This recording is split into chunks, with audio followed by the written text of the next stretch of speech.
Hello everyone, welcome to my YouTube channel. Here we are going to learn the use of figures of speech.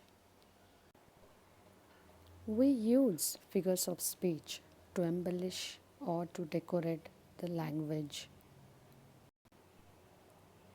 Sometimes we want to convey one thing in that way which will be impressive for the others.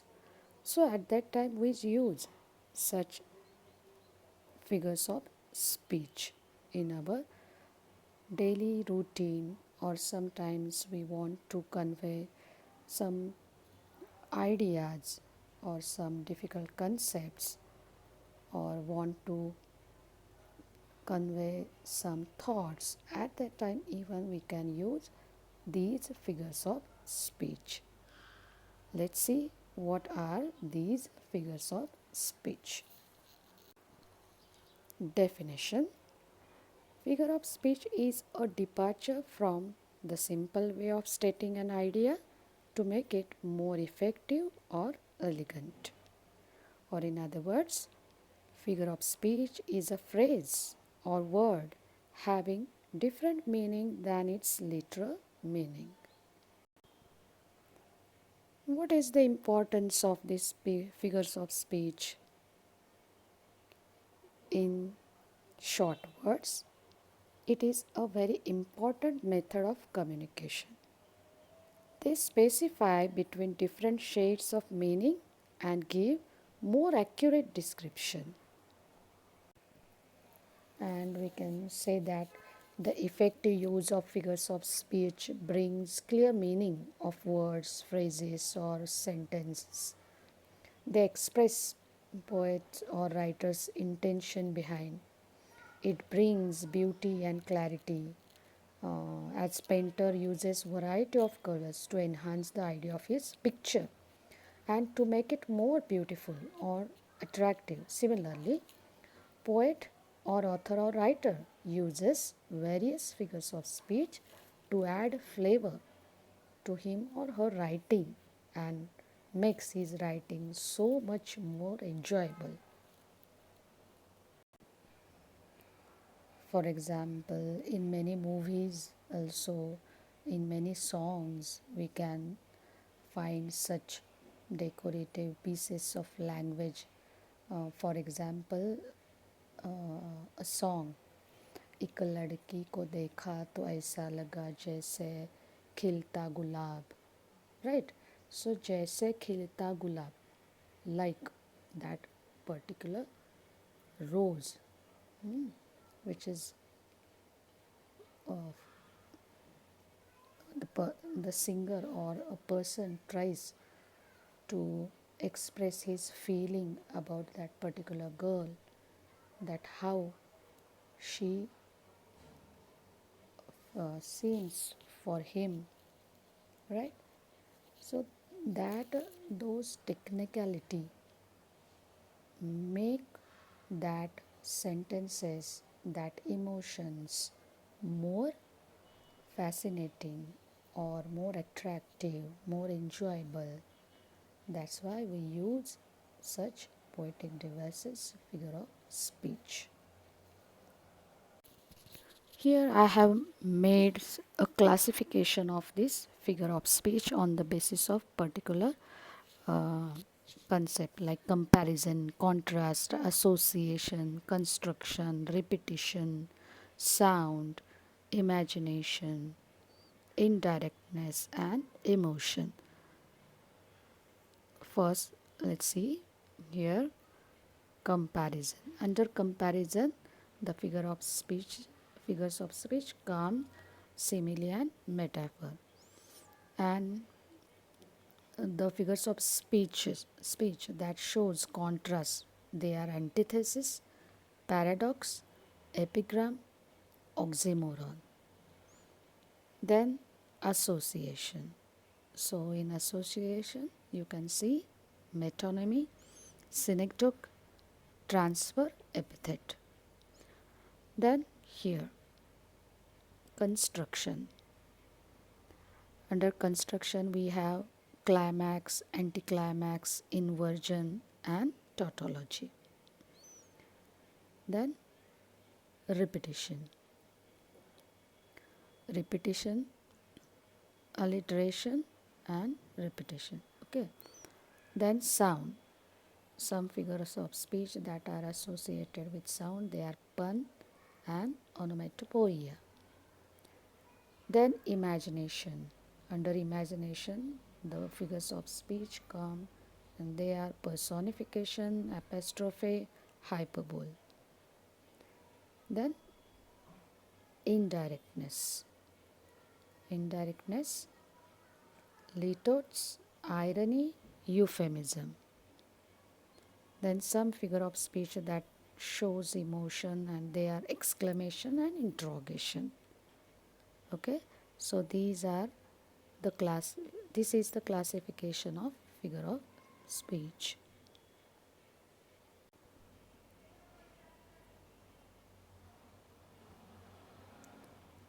Now let's learn one by one these figures of speech which are based on different aspects. And here comes for first figure of speech which is based on, which are based on comparison. The first one is simile. When a direct comparison is made between two dissimilar objects having something in common by using words like so, as, it is called simile. And the example is, my mother is like an angel, or I wander lonely as a cloud.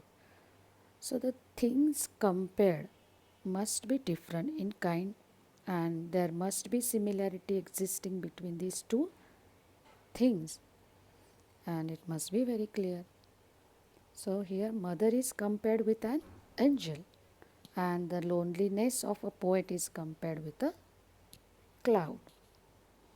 And there are some common similes like as light as feather, as soft as snow, as hard as a stone. Okay. Next, metaphor. What is metaphor? Metaphor is an implicit comparison which is made between two unlike objects without using the words so as like, it is called metaphor. So the trick is to find out this metaphor, that is there is no use of words like, as, so, as. So these am, is, are, has, have, these verbs occur between this comparison. So this is one of the trick.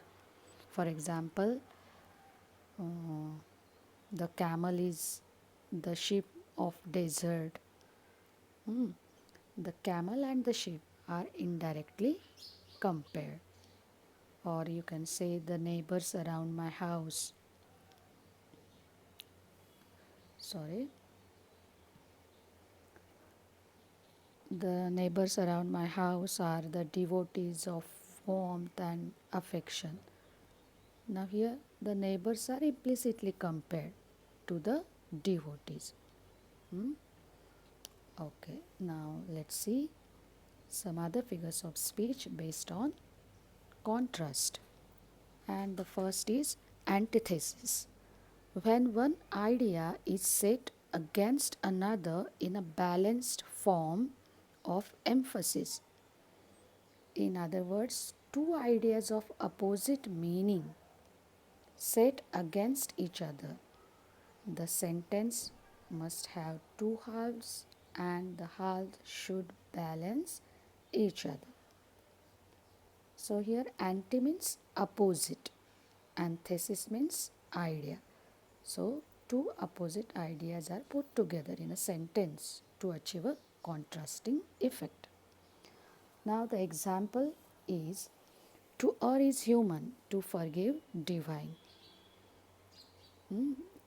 Or again one more is, That's one small step for man, one giant leap for mankind. United we stand, divided we fall. So here some contrasted ideas are to err, to forgive, or to near and far. Or these ideas are set against each other. Why? To emphasize the given point or idea. So this is called antithesis.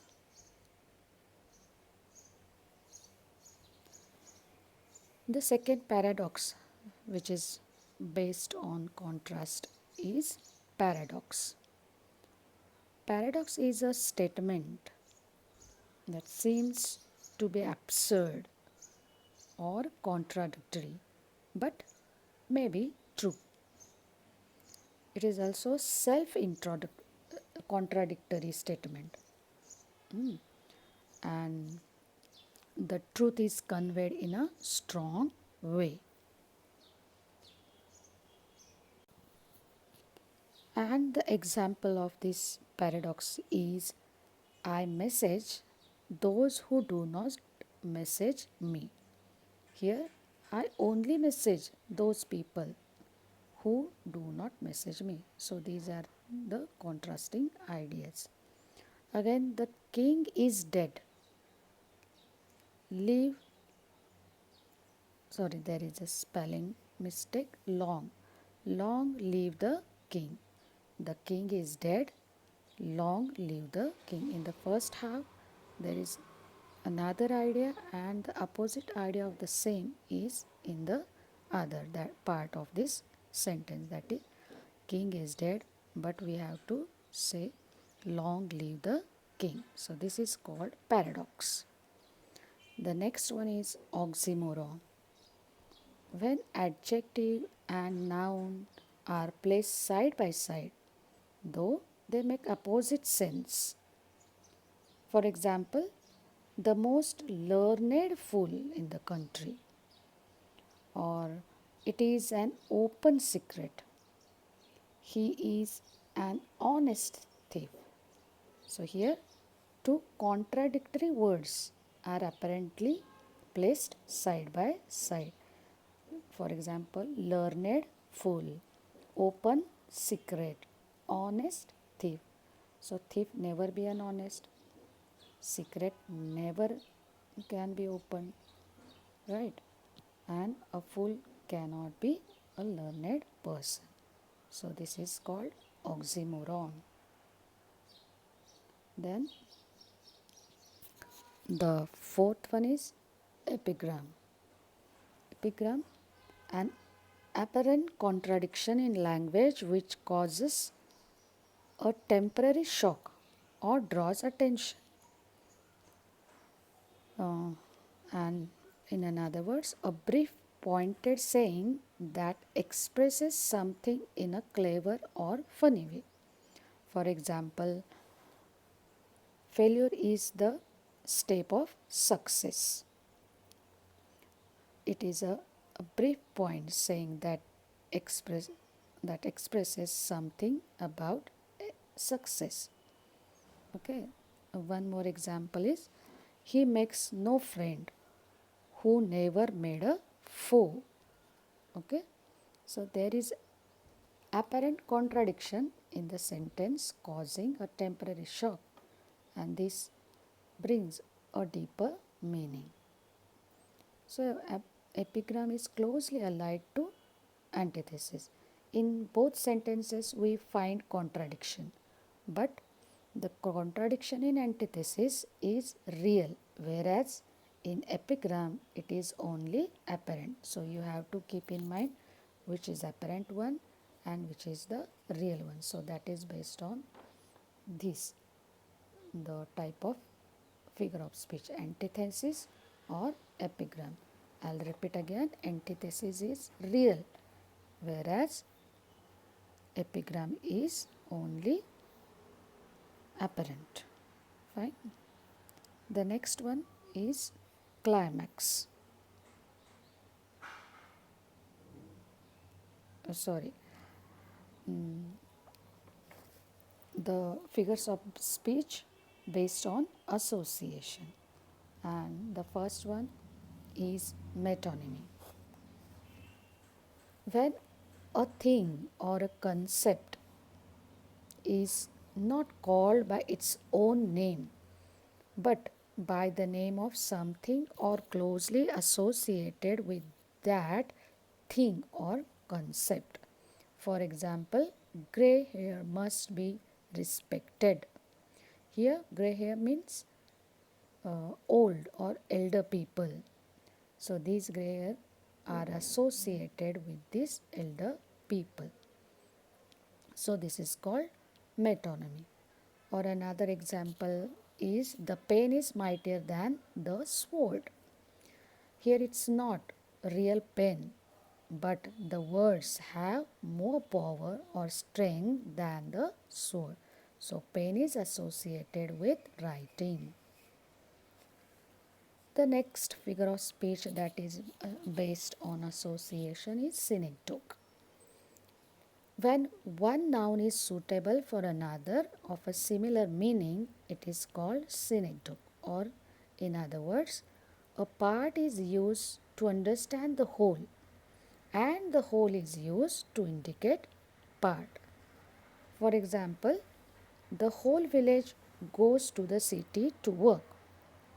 Here the whole village symbolizes the part, means many villagers. They go to the city to work. And another example is all the world's bellies are fed by her. Here the word bellies is a part of body which represents the whole person. So this is called synecdoche.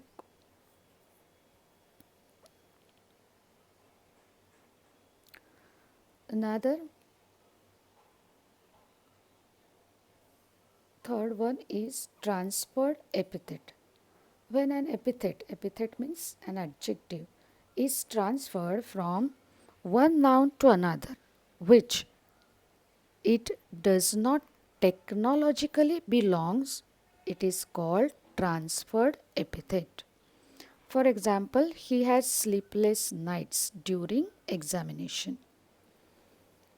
So here adjective sleepless is transferred from he to night.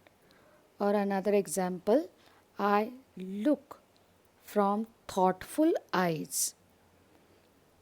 Or another one, he lifted the bird with his kind palms. So the adjective is transferred from one noun to another one. So this is called transferred epithet. The next one is figures of speech that are based on construction, and they are, the first one is climax. When the ideas are presented in an ascending order of their importance, it is known as climax. For example, the streets clear, the houses feel, the noise gather. Here ideas are arranged in order of importance, and the order is the streets clear, and then the houses fill, and then the noise gather. So this is an ascending order of their importance. And the opposite of it, that is the descending order, and this is called anticlimax. When the ideas are presented in descending order from higher to lower, it is known as anticlimax. So the example is, he swore by the sun, the moon and the stars. So here all these ideas are arranged from higher to lower importance.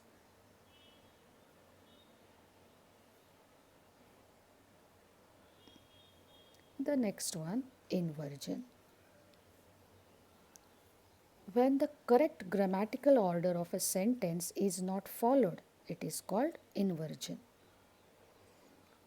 And the means in a sentence, the subject, verb, and object. So this construction is not followed. This is called inversion. For example, in when is all word play.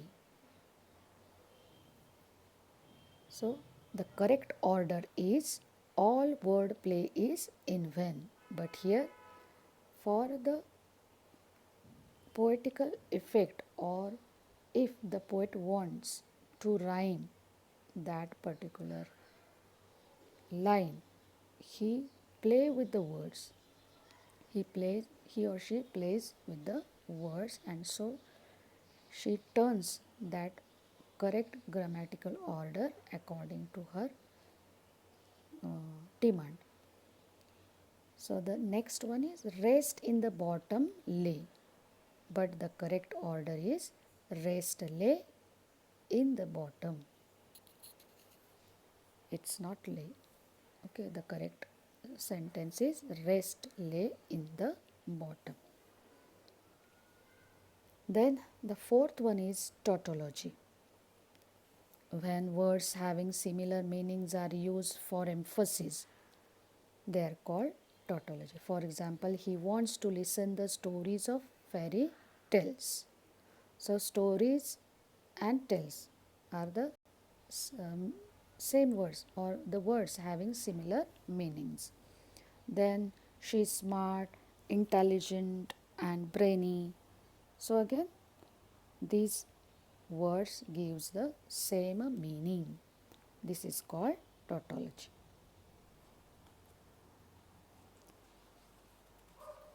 The figures of speech, those are based on repetition, and they are alliteration. The first one, repetition. And what is repetition? Repetition means the same word or phrases are repeatedly used. And for what reason? For pleasing effect or greater effect.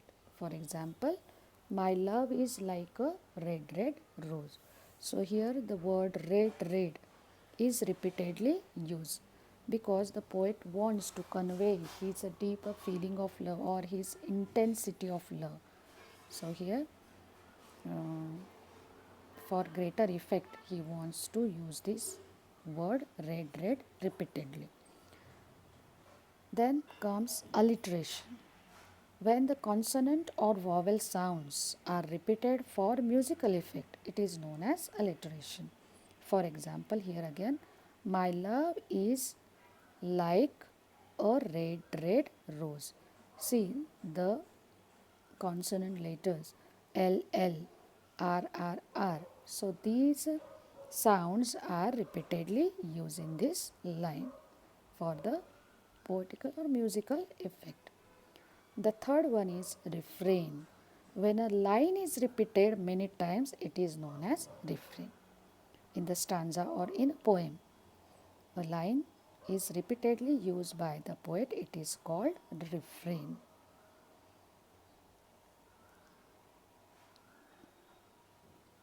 The next one, figures of speech, they are based on sound, and they are onomatopoeia and pun. So let's see the first one, onomatopoeia. In onomatopoeia, words imitate the sound. For example, the open window shuts with a bang. So this bang gives us a clear idea of a sound. Then the birds came fluttering. So here fluttering of their wings, flutter. So these words give us an idea of the sound, that particular sound. So this is called onomatopoeia. The next one is pun. When a word carries more than one meaning, it is called pun.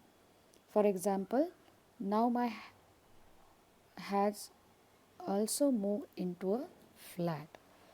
Okay, so there is one mistake. What my house? It is not my has, it's my house has also moved into a flat. or and I too have become somewhat flat. So here flat, which is a part of an apartment, and flat means plain. Okay, so this is the particular word which carries more than one meaning. Flat. See the spellings of this word flat. In another or second line you can see flat again, flat. But though they are same, but their meanings are different, which it is called pun.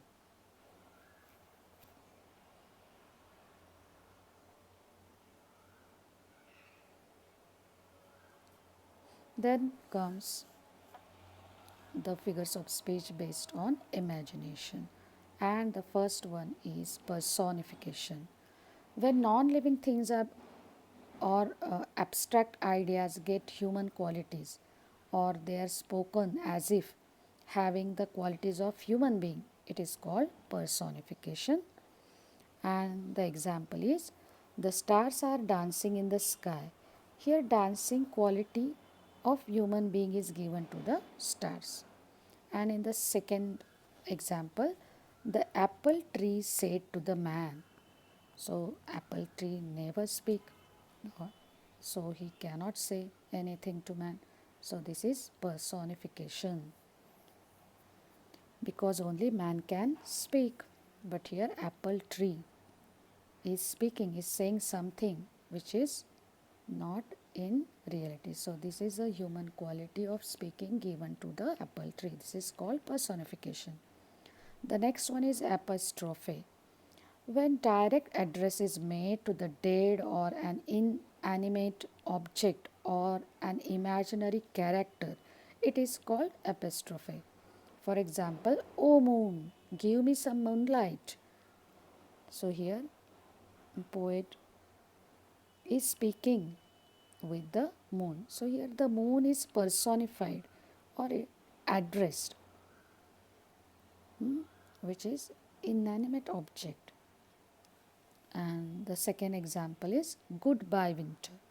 So this one is also an giving a goodbye to winter, which is not happen in reality. So this is imagination, imaginary thing that we can saying goodbye to winter means winter is over now. The next one is hyperbole. When an idea or object is exaggerated to create a strong impression, it is called hyperbole. For example, "I have told you 1,000 times." Here, telling 1,000 times is an exaggeration, means many times he told uh, that he wants to tell in this way. The another example, when he died, she wept ocean of tears, right?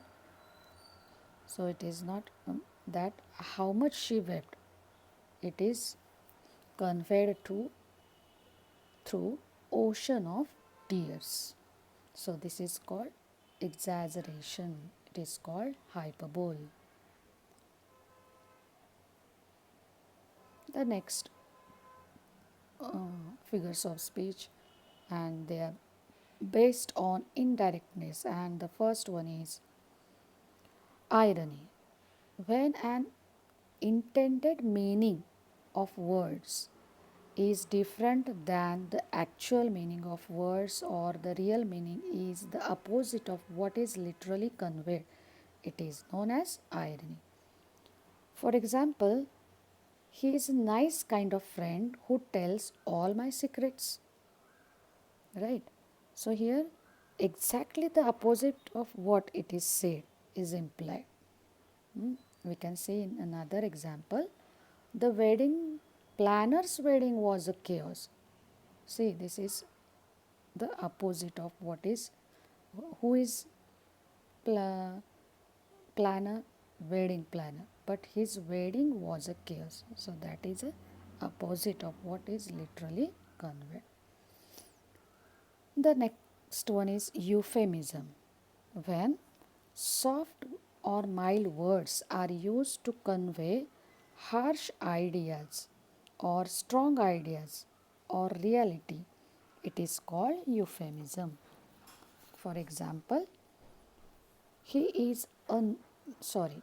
Soon the leaves were fast asleep in their earthy bed.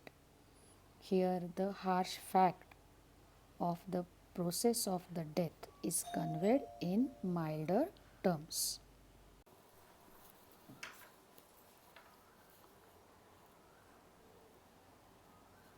The next comes Litotes.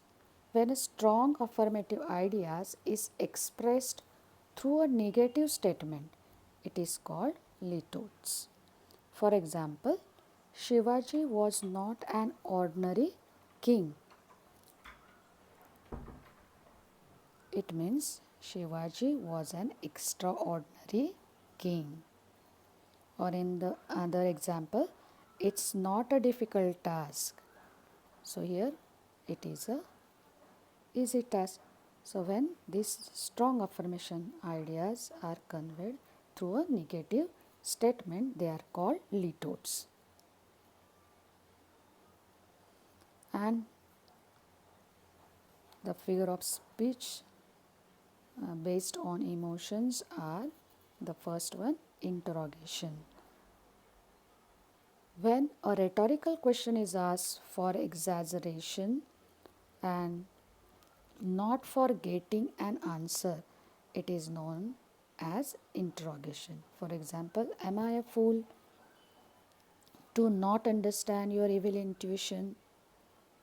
Or how can you touch the sky? So here answers of these questions are not expected, but want to emphasize the intention. Okay. The next one is exclamation.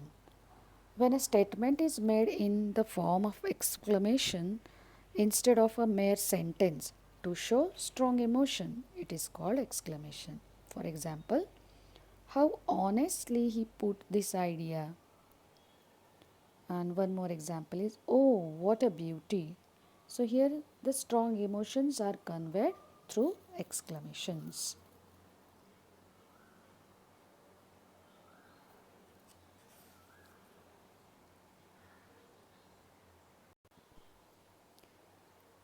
Thus, these figures of speech act as if map or guide to better understand and appreciate the writing of a poet or author.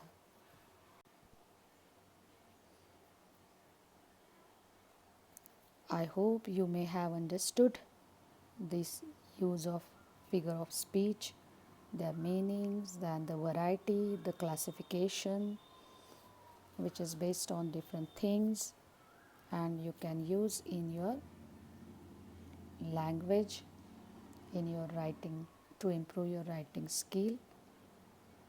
Thank you everyone for watching this video. Thank you.